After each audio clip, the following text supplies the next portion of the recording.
Om Sri Sairam, offering my loving pranams at the lotus feet of our most beloved Swami. I warmly welcome all of you to this episode of Satsang from Prasanthi Nilayam. Now, the topic of this Satsang is 3 minus 1 is equals to 1. What does it actually mean? Any child will tell you that 3 minus 1 is equals to 2. But why has Swami said 3 minus 1 is equals to 1? Let's explore what this means in this satsang. When we look around, when we see this beautiful creation, the huge mountains, the valleys, the rivers, we wonder who is behind this entire creation.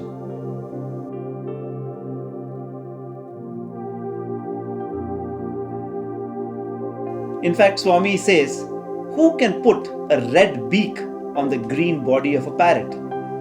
Which artist can replicate the exact colors of the feather of the peacock?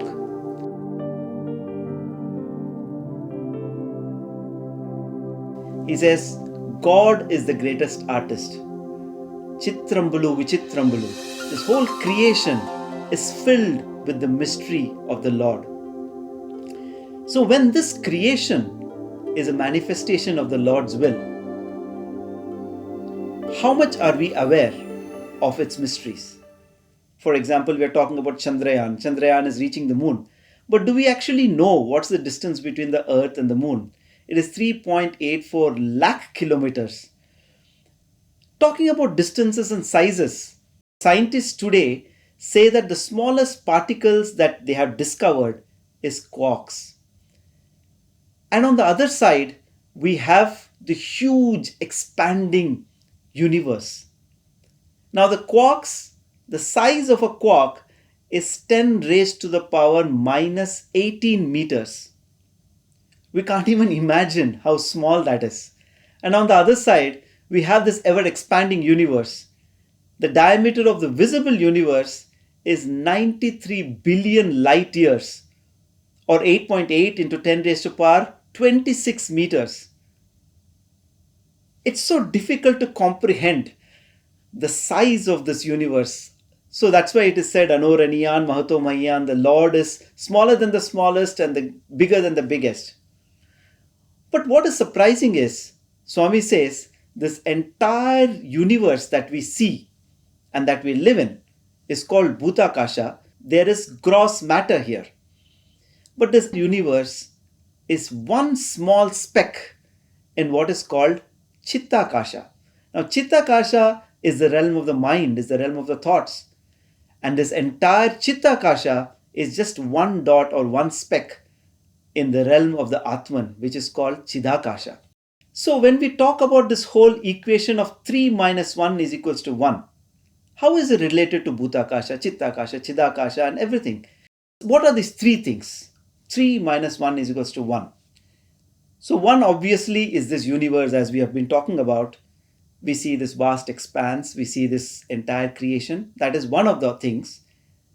The second is God, because God is the source and the creation is His creation. So here we have the source and here we have the creation. If there are only two entities, then how come we are not able to see God in His form in the entire creation? So there has to be something in between, and that something is Maya. So what God does is He uses Maya to bring about this creation. God is the subject, and it is like God coming and standing in front of a mirror. Now Maya is like a mirror, and when God stands in front of the mirror, you have the reflection, which is this entire creation. So the three entities are God, the mirror, and the reflection, which is the world. So if you remove this mirror, if you remove the Maya or transcend Maya, what remains? Only God remains. Because the reflection is gone. The moment you remove the mirror, the reflection is gone. Only God remains. So that is where the equation comes 3 minus 1 is equals to 1. Now, let us explore a little bit of what this Maya or this mirror does. In the Dakshinamurti Stotram, the first shloka says, Vishwam Darpana Drishyamana Nagari. It says there is a mirror in which this whole city is reflected. And it is as if this entire reflection is happening within you, and you being the eternal witness. It is very, very subtle, but that is the power of this Maya. And so there are several definitions about Maya. If you, for example, talk about the three acharyas, you talk about Shankaracharya, Ramanujacharya, and Madhvacharya, they have brought out the three philosophies of Advaita, Vishishtadvaita, and Dvaita. Now, according to Advaita, Maya is absolute illusion. And you have to overcome Maya to understand your true self. But Vishishtadvaita and Dvaita, they consider Maya as the power of God. Then they say, God is the one who has brought about Maya. So it shows the power of God. Ma-ya. Ma is that which is not, and ya is that which shows you as if it is. So Maya is something which shows you which is not. Some of them say that the aspect of Maya which is used in creation is called Maya, and that same aspect which is used in sustenance is what is called Leela. The Bhagavad Gita, of course, defines Maya as that which is made up of the three gunas. So the Lord created this entire universe through the prism of these three gunas. Now, if you look at it, it's just like a prism. So when a white light enters the prism, on the other side you see several different colors. Another aspect of Maya is called Ichha Shakti. And this is where the goddess Lakshmi is associated. The Shakti aspect is associated with Maya. Now, Ichha Shakti is very interesting because it is the power of the will. Swami would often say, he's Sankalpa Siddha. So with his one will, everything happens. He just has to will it. There's a very interesting story in one of the sacred texts called Tripura Rahasya. It talks about a kingdom called Sundara, in which there is a king who is ruling called Sushena. Now Sushena is wanting to do an Ashwamedha Yajna, and all of us know that during the Ashwamedha Yajna, the horse is sent out and the horse goes around and the whole army follows the horse. Now as the horse is going, it enters the hermitage of a sage called Sage Gana. So the entire army is following the horse, and they suddenly come to this ashram. They take the fruits and they are enjoying the beautiful environment of the ashram. And in their negligence, they forgot to pay respects to Sage Gana, who was lost in meditation. Now the son of Sage Gana was seeing this from a distance, and he got very angry that they were not paying respects to his father. So he goes out, catches the horse and starts riding it. Now as soon as the army sees that he is riding away with the horse, they have to follow him. And as they follow him, he goes into a cave. Now they are trying to reach the cave, and suddenly an army emerges from the cave. A huge army emerges, and there's a big battle, and this army of Sushena has been defeated. And all the princes have been captured, and he puts them into a cave and binds them. Now everybody is wondering where this army came from. And Sushena is worried back in the palace that there is no news, that the horse has not come back. And he has a brother called Mahasena. And he says, you go and see where the horse has gone. So Mahasena keeps coming, and then finally the path leads him to the same hermitage of Sage Gana. And he sees the sage lost in meditation. And with all humility and reverence, he sits in front of the sage, waiting for him to open his eyes. 2-3 days have passed. That is when the son sees from a distance, and he sees this person is different. He has a lot of reverence. And he comes forth and asks him, what are you here for? What do you want? And then Mahasena says, I have a few questions to ask your father. And then the son says, he is lost in a trance, and he will come back only after 6 years. But since you have been so patient, I will bring him back to consciousness, and you can ask him your questions. And so the son sits in a meditation, and he goes into the subtle form, and he brings his father back. And when his father opens his eyes, him being a great drashta, he immediately understands all that has happened. And he says, you should not have done that. a young ascetic should not have this much of anger. And he says, release the horse and the princess. So the son goes to release the horse. And at that time, the sage is talking to this king, the king's brother Mahasena, and he tells him that he himself was a king and he had given up everything and he had come and he has settled down in this ashram in the forest. And when the son comes back, the sage says, but his son wanted the experience of ruling in a palace. He wanted the experience of having an entire kingdom under him. And so the sage taught him the secret of yoga. And Mahasena could not understand what was being said. And he said, how is it possible? I want to explore what it is. And both of them looked at each other and asked Mahasena, are you sure? And he said, yes, of course I'm sure. So they take him. The son takes him to this cave. And as they enter this cave, suddenly there is a completely new universe. There are mountains, there are hills, there are rivers, there are oceans, there are peoples, there are kingdoms, and everything is so beautiful. Now Mahasena is being shown all this by the sage's son. And at the end of the tour, as they come out from the cave, suddenly everything on earth looks very, very different. When he looks around, he says, oh God, where is this kingdom? What has happened to this entire place? Now the sage's son says, that is why I asked you, are you sure? Because one day in that universe is equivalent to 12,000 years in this universe, in this earth. So this Mahasena was completely lost, but nevertheless he was very happy that he got this tour. And he asked the sage's son, he asked him, what was it?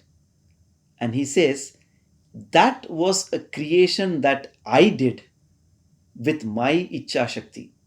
So I am the Brahma for that creation, for that entire universe. I am the Brahma. And that is the power of Ichcha Shakti, of that Maya. So that power is in all of us. And Swami uses this power of Ichcha Shakti. And so as we all know, Swami's one will is enough to manifest anything. There's a beautiful incident which goes back to the year 1946. Now Swami had told one of the old devotees from Bukkapatnam, Swami had told him that I'll visit this town called Bellari.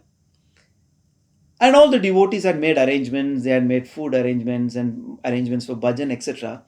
So in a while Swami's car came, and Swami came, and then along with him were 15 devotees that Swami had told earlier that I would come with 15 devotees. So all the food arrangements were made, and Swami attended the function and had the food and then gave prasad and blessings to everybody and immediately left the place. Now all of them were very happy, but generally when Swami would come, he would stay on for a while. They were wondering why Swami left so abruptly. The next day, however, suddenly Swami arrived again in a bus with all the same 15 people. Now the people in the town were so surprised, and they said, Swami, what is this? You had come yesterday. The Swami said, no. Yesterday I could not come because you people had prepared all this food. I didn't want you to be upset. So I came in the form of all the 15 people. So yesterday I came in the form of all the 15 people, and today I have actually come in the physical form. So the power of Maya, the power of Leela is so mysterious. When the same Maya is in the hands of the Lord, it becomes his Leela.